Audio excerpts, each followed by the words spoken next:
Can I take question? Why is it so different? Why do we ignore this value? Because I think we do know it, and you sort of explained it. Is it a case that people don't know it, or they don't want to hear it, and how can we put, how can we go about sort of I don't know, presenting this or making it more, or getting politicians to hear it? Well, I think it's partly a matter that there's without commenting on individual personalities involved in this research, I think there's a desire to kind of play by the rules of kind of standard labor economics. And if you look at labor economics, the way people look at the success or failure of a worker is by earnings in the labor market, by educational attainment, perhaps, occupational attainment, and the like. And the labor market is the benchmark. I think part of it has to do with the fact that at one point, and I think it was certainly true, that women had real difficulty in achieving access to the labor market and to various occupations. There's no doubt about that. But I think now we've moved a lot in that direction, and we've opened the doors. But having opened the doors, I think people have forgotten that there really was some value in that activity that was there before. And that if we think about human freedom more broadly, we don't want to put people into a role. I remember years ago, I read a book by a sociologist named Teresa Sullivan, who was at that time at the University of Texas. And she was judging the productivity of the workforce by saying, look how terrible it is. Only at that time, only 50% of US women were working. And we're wasting all this output that could be achieved if women were at factories, like during the Second World War. And the point is that missing were these psychic components, not only her values, but also the value that she placed into children and the value that she gave to the household. And so that's an area that has only recently been explored in a systematic way, as systematically as wages and earnings have been explored. And so there's a little bit of a technology gap, if you will, but there is literature doing this. It's just basically under-researched in part, and also it involves really getting into questions of valuing relative preferences. And so finding that some women would prefer to stay at home rather than become partners in a law firm is sometimes uncomfortable for some people. I can't speak about their personalities, their own psychological motivations, but it's a fact, and we see that daily. We have lots of studies. And so there's a growing body of work on it. But again, it hasn't made its way yet into the public domain. And there's this worn out notion that women are earning 60% of men, and this goes back to biblical times and on and on and on. But it's not true. And it's really not true when we look at the skills that women have. I'm not saying that there isn't some discrimination. There's discrimination against women and men. There's a lot of discrimination. We make discrimination. We look for traits. We look for people who are like us in many ways, that are agreeable to us and so forth. But nonetheless, I do think that it's undervalued because I think it's somewhat under-researched. And I think those who do the research are a little bit reluctant to enter into this very virulent discussion at times about what must be true. I mean, there's some local versions of what I'm describing at the University of Chicago, and they just won't engage in discussion. They're intolerant. Nope, this is it. Here's an axiom. They'll quote Martha Nussbaum and talk about human capability axioms, and they won't talk about something which is deeper, which is kind of human needs, human values, and the whole body of what we want to do. We want to maximize the welfare of people, men and women. Childbearing and rearing is an important function of society, deeply important, more important than we make it out to be, because what we do is we kind of ignore it, or when we worry about it, we only look at the schools and think that if we spend money on schools, we're going to spend money on this question. We're going to address this question of our children. And the equation of the schools with the children is a terrible equation because we know it's not true. Schools work when parents work with the schools, and we know that. That's the major finding of many, many studies. And yet that it's very difficult to get that into the public domain. And there's a huge vested interest don't forget, the academics are very lazy people. Whatever they learned in graduate school, they want to stay with for the rest of their lives. So you have to wait for a generation to die off. But I'm not optimistic that the next generation is going to learn this lesson any better because it isn't being taught that much and it isn't being developed to the extent it should be. Thank you. Can I? Would anyone like to? I just had a couple of comments. Professor Heckman, I wanted to say, and I say this because I'm an advocate for early relationships in feminist forums, including, for example, the Women 20, which is the women's engagement group at the G20, or now in the Commission for the Status of Women at the United Nations. And there are a couple of things that I would like to say in response to what you just told us. About the unequal payments between women and men, it is true that in many parts of the world and in many industries, women get paid less for equal skills.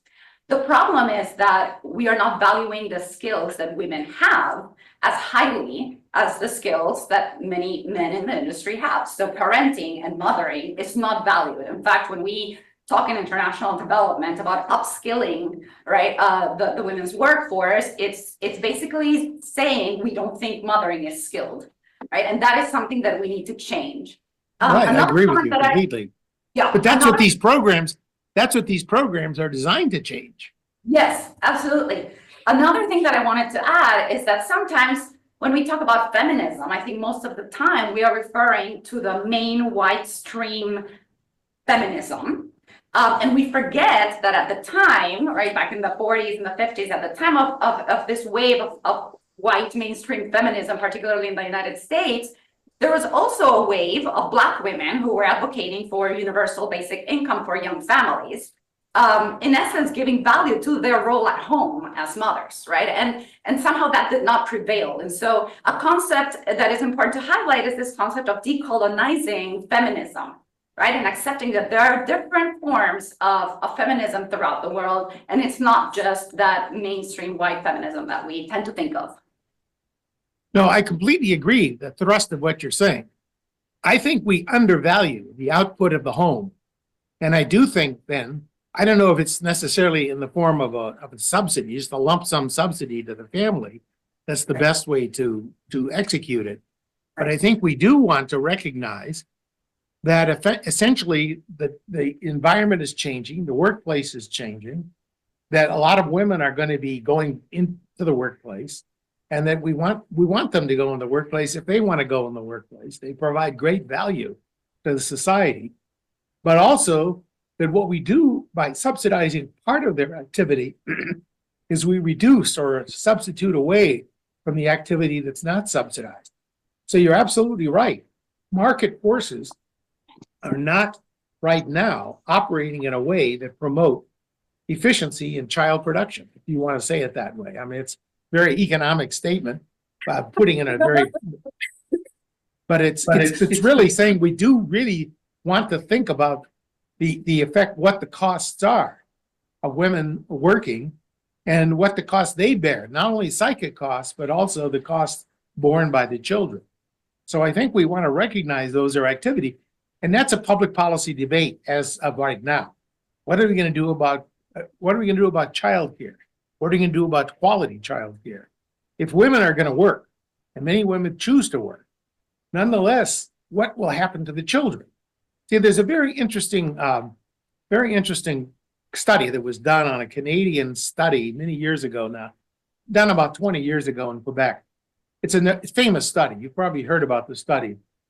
Many people cite it. And the study that was done was essentially saying there was a universal child care that was given in Quebec, all over Quebec. And a particular program in Montreal was studied. And the children who participated in that program, they're randomly assigned in this case, were evaluated and looked at years later. It turned out that for some participants in the program, the social skills were lower. Okay, that's true. But now we've looked at this data more closely. I shouldn't say we. Matt Wiswall and his co-authors have looked at this very closely. And what they show is something very fascinating. What they show is that who are the people who are hurt by going to this program. This is an average quality program. The ones who are hurt by the program relative to their counterparts in the control group turn out to be the children of upper middle class and higher middle class mothers, and particularly boys. So the boys are very vulnerable. And what happens then is you substituted mediocre childcare for mothering, and the kids do worse. At the bottom of the distribution, the kids do better.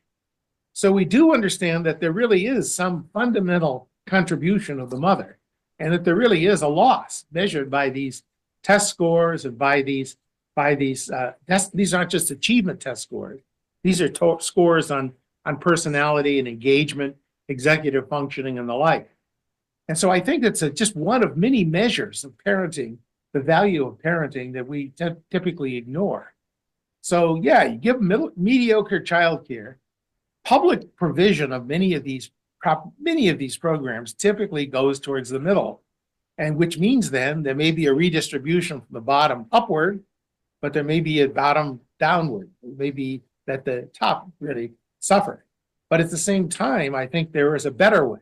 There are better ways to engage the mother and think of better ways to provide childcare that really will support the mother. So we realize there's a cost, there's a choice, and society has to make that choice. And that gets to your question about subsidy. Who should subsidize it? It wouldn't necessarily be a cash payment for mothers to stay at home, but what it would be a payment for children, for parents of children to be able to get very high quality childcare if in fact the mother works. So there's a choice. And this is a public policy choice that needs to be put squarely on the table, but it's not much on the table. Thank you. Leah, you have a question? Yeah. I come from Finland, Leah.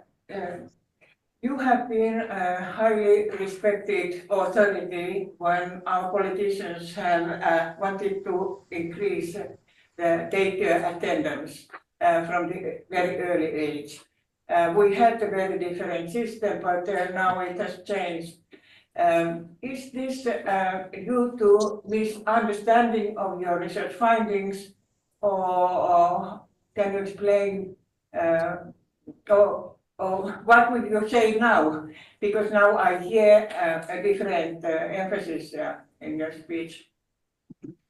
Well, I'm not quite sure what you're saying. You're saying that the new programs are shifting away from a traditional childcare model? Now, in Finland, we had much freedom to arrange the childcare, but then there was, for economic reasons, the trend to increase early daycare attendance, and the authority, research authority, was Professor James Heckman. And now I'm interested in whether your findings have been misunderstood or what is the reason for, because now you speak differently. Well, I don't think I ever said that we should move more towards formal childcare. What I just said seems to be the opposite, right? And we think about, I think we do want to provide more choice, but, and we do need to think about the way childcare markets are organized, and we need to think about the provision. If women are to have an equal place in the economy, the question will then become, how will we rewrite tax laws? How will we rewrite public policy? I'm not sure that I believe that that provision of childcare in a public in a uniform public policy center is an ideal solution to this question of women working. In fact, I think it is understood that when you say that investment in early childhood is important. It is, but see, but what I'm saying is, investment means not home care. no, but the investment, the home care we're describing is investment that takes place in the woman in the home. And that home is where you're fostering the skill. So it's not like you send the kid away from the home. What you're doing is you're enriching the home or in a home environment. It doesn't necessarily have to be the mother. It could be a caretaker. It could be her mother. It could be a grandmother of some relative, or and so forth and so on. But I think that we really want, the most important thing that we learn, I think, from the whole literature on child development is the importance of interaction and engagement. And so it's kind of personalized care is really essential. And so we need somehow to bring more parenting and mothering into the child development process.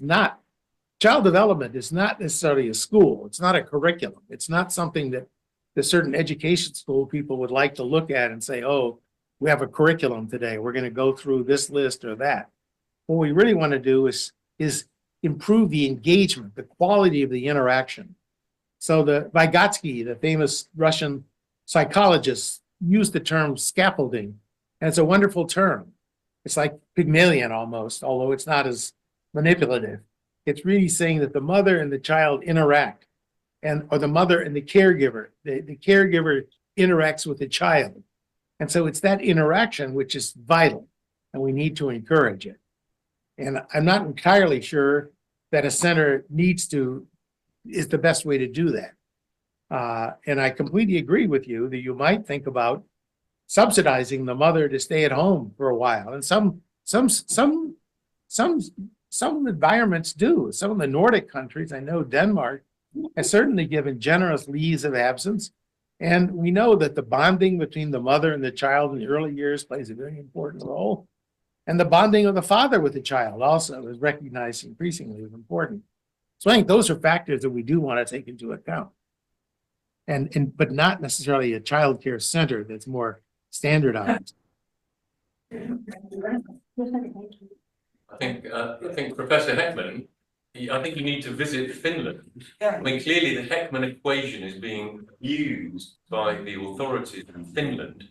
But it's the same in Sweden. Yeah, Professor Heckman, it's actually Finland that has a home care allowance. Subsidizes usually mothers to stay at home to look after children. Not Denmark. And it's Finland where your work is being used to promote something that you're clearly not in favor of. I think you should go to Finland.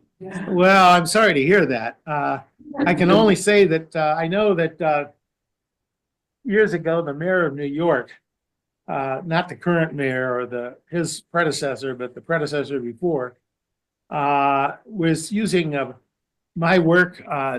Jeff Sachs was misusing my work and feeding him that I favored universal child care. It became, everything we know suggests that the biggest benefits come from the most disadvantaged. That's not to say there aren't some advantages across the whole spectrum. So I'm sorry if my work is being misused, but honestly, I've never set foot in Finland. I wanted to. Like you did. I mean, I must say, I like Finnish music. Sibelius is one of my favorite composers. So I will take it home. We may take one or two last questions if that's okay. I think Maria, did you have a question? I just wanted to speak to your point here that it seems like your work on the investing in the disadvantaged and investing in a high quality targeted program is being extrapolated to universal childcare, which is what. Yes. My question was, what are you doing at your work, both of you, with your center? What are you doing to try to influence policy in the US, and are you having any success there? Are there any lessons that we can learn in terms of influence policy here from what you're accomplishing over there?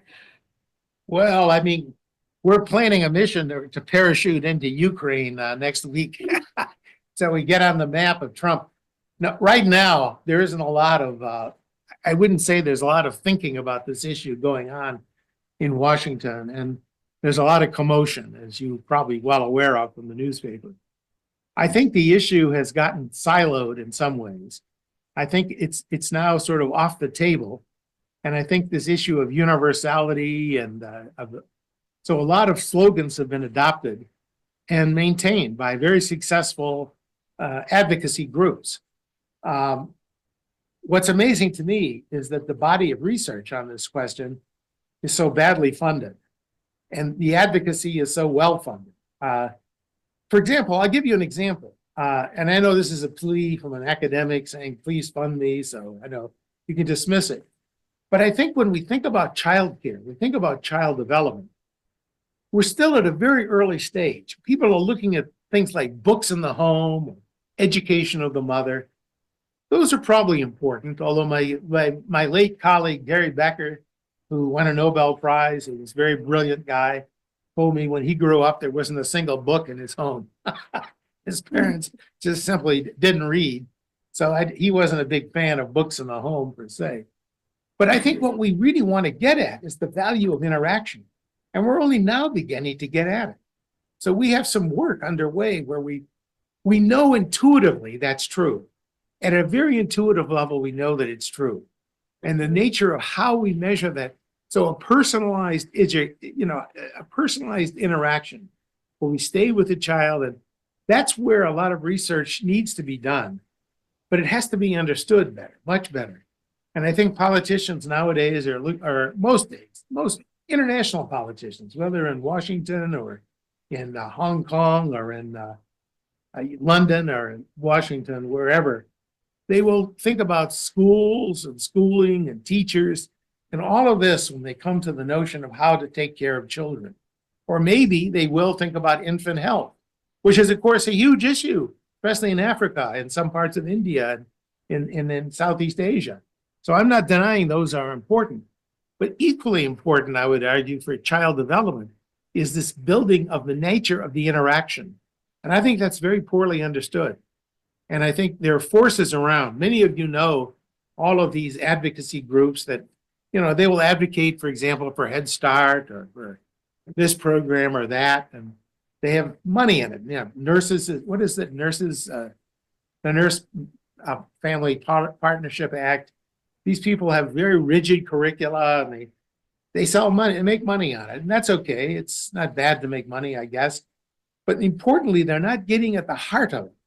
And this research that we're doing and the research that I'm showing says, look, all we're asking, and this was true in the original Perry Project. If you look at what the Perry Project did, is it essentially gave middle-class parenting to disadvantaged children.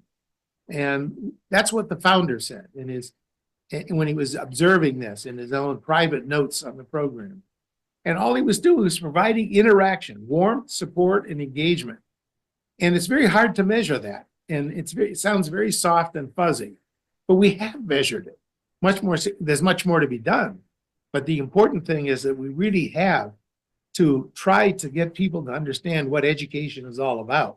It's not about building classes. It's not about shiny desks. It's not about computers in the classroom. All of those probably help. But the essence is interaction. So. Thank you. Oops. Well, I think thank you very much. Maybe we can. Oh, sorry. I had just pulled up. Since I pulled it up, I thought I'd show you. I was muted. This is from the Perry Preschool study, a study they did right after. So these aren't the exact subjects, but just to illustrate what Professor Heckman was saying. So here you have the center on the left, but really those teachers once a week would go into the home of the children. And so what we see in the data over the life cycle, and it's interesting, you can literally see it here. So the teacher on the left is in the home working with the mother there in the middle, and the preschool child on the left, right? So the preschool child is learning something in their home, which is interesting. Then the mother looks on, so you're promoting an engagement, and then the mother is, the teacher is modeling something. So how the mother can, for example, infuse science into cooking. And a really neat thing is that you see that sibling on the right. And so in the data, we do see that there is spillover to the siblings as well as benefits to the parent. So again, just a visual illustration of Professor Heckman's point. But the interesting thing about Perry, just to add to that, that was an hour a week on average, even less, more like what PFL or Jamaica are doing. They had regular few hours a week, 5 days a week, 2 hours a day, 2 to 3 hours a day at the center. There was some social skill acquired, no question. But this home visit was a central part of that. And it really led to important interactions. And even in programs that didn't directly visit the home, the parents came in frequently and would engage with their children. And they would realize what effective strategies there were that you could then teach the child and engage the child in a more constructive way. So I think we really need to reorient our thinking away from the classroom model to the home model, to the model of parenting, really, understanding what it means and understanding also its value. If we were to do GDP estimates of the value of parenting, they'd be enormous. They'd be enormous. And people have made some rough calculations of this sort. But the trouble is, as I said, there's not one single study that I've ever seen that values what a middle-class woman does when she takes care of the family, she raises the children, she runs the home. All of that is counted outside the GDP. And as I say, Kuznets, when he created the GDP 80 years ago, 90 years ago, he recognized he was missing something big. And I think now we have a better way to go about doing that. And I think we should get those numbers out there and really talk about the value of parenting. And I completely agree with the remark that was made earlier that yes, there is social value.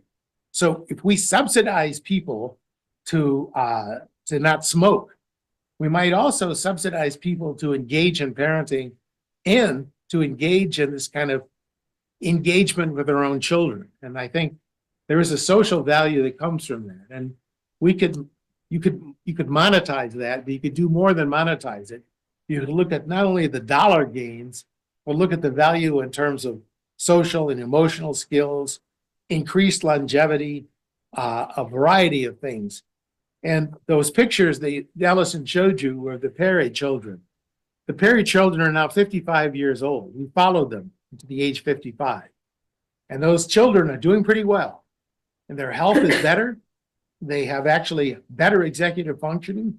And all of this evidence is kind of cast aside by studies of so-called randomized controlled trials and so-called scientific methods that follow children for a few months, maybe a few years. We follow these children for 50 years and we see long-term effects.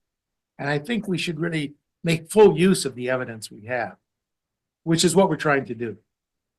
Thank you. And we'd be very happy to work with you on this if there was some opportunity to try and find the value and get it out there. Yes, no, I think it's a project that needs to be done. It needs to be done, and to really talk about what the true value of mothering and parenting is. It's enormous, and people, it just kind of falls. You know, I think what happened in the past, I mean, we're talking the 19th century, that there was a standard that was different. And that in many ways, we didn't really understand. I mean, child rearing was very simple. Kids started work when they were in 6th grade. Many of them didn't even go to school. We've come to understand much better how humans develop and what the benefits are of this kind of interaction pattern. But public policy is slow to react to this knowledge. Thank you. And thank you very much for joining us. Okay, well, good luck on your work, and I appreciate the opportunity. Thank you. Thank you. Okay, take care. Thank you.